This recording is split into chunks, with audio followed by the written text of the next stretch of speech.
पुट हाणे चाकर खान असांखे ॿीहर वरी परेशान करण लाइ त कोन ईंदो न। चाची कुछ भी चई नथो सघे। ईंदो अम्मा, ॿीहर छा पर टीहर भी ईंदो, बार बार ईंदो। रावल जा दुश्मन ऐं डूंगर जा कातिल नथा पकड़जनि त हू बार बार ईंदो अम्मा। साईं तव्हां छा था सम्झो त चाकर खान जो तव्हां मथां भरोसो थियो आहे या न? भाॼी जंहिं ॾींहुं चाकर अदा मथां भरोसो कयो न, उन ॾींहुं जाबिर ऐं रूंडे जो मौत सम्झजे। अदा असां नथा चाहियूं त को खून थिए, असां त इहा ई दुआ था घुरूं त ख़ैर थी वञे। अदा चाकर खान त रावल जा हवाल ॾिना हूंदा न, उहो बची वेंदो या न? न दी उन बारे में तो मूंखे का ख़बर न आहे, न कोई मूं पर उनको अहिड़ा हाला वाला वरिता। हिकिड़े रावल जे बचण जी उमेद हुजे हा न त चाकर खान पहिरीं उन खे बचाए हा। बसि उहो ई आहे जेको पंहिंजे दुश्मन जे बारे में ॿुधाए सघे थो।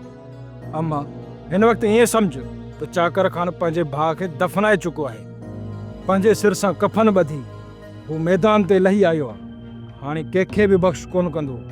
जेकॾहिं सोट चाकर खान खे मुतमइन करण में नाकाम थो वञे न त सभ खां पहिरियां चाकर खान जा हथियार असां लाइ सिधा हूंदा। सोटो ख़ुदा कंदो त चाकर खान पंहिंजे दुश्मन खे सुञाणे वठंदो, पर जेकॾहिं पोइ बि उहो अखी बंदि करे असांजे मथां हथियार सिधा थो करे न त गोली जो जवाबु गोली सां ॾींदासींसि। छो त चाकर खान जो लिहाज़ जेको मूंखे करिणो हो सो करे चुकासीं। हाणे जेकॾहिं मां चाकर खान सां ॻाल्हाईंदुसि त ठके ठोके ॻाल्हाईंदोसांसि।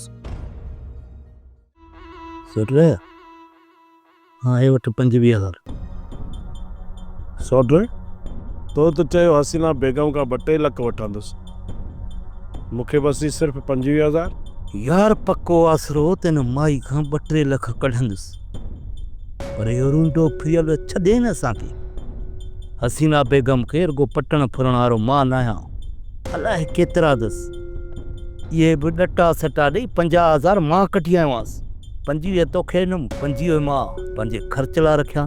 ऐं ॿुध भाई मूंखे आसरो ॾिनो आहे 2 लखनि जो, पर उन में 2-3 ॾींहं लॻंदा।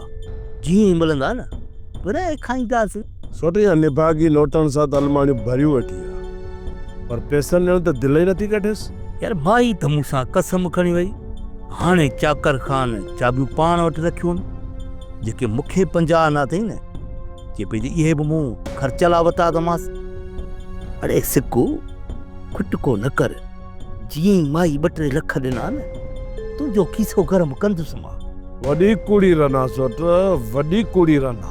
अरे यार कूड़ी या सची असांजो पिथो कमु थिए, हाली खंद कढी आयासींसि न। तूं परेशान न थी, इहे ख़तमु थिया वरी लामारो ॾेई कढी ईंदोसांसि पैसा। सोट जेतिरा ॾींहं इन माई खां पैसा कढणा अथई कढी वठ, ऐं जंहिं ॾींहुं इहा माई चाकर खान जे अॻियां ज़ाहिर थी न, ऐं पोइ असां टके टके जे लाइ सिकंदासीं। सोप सीरियल पंजाबेरी तमाम एपिसोड्स ॾिसण लाइ विज़िट करियो असांजो official YouTube channel Sindh TV HD drama. Subscribe कयो असांजो official YouTube channel Sindh TV HD drama ऐं वधीक अपडेट लाइ बेल आइकन खे क्लिक करियो।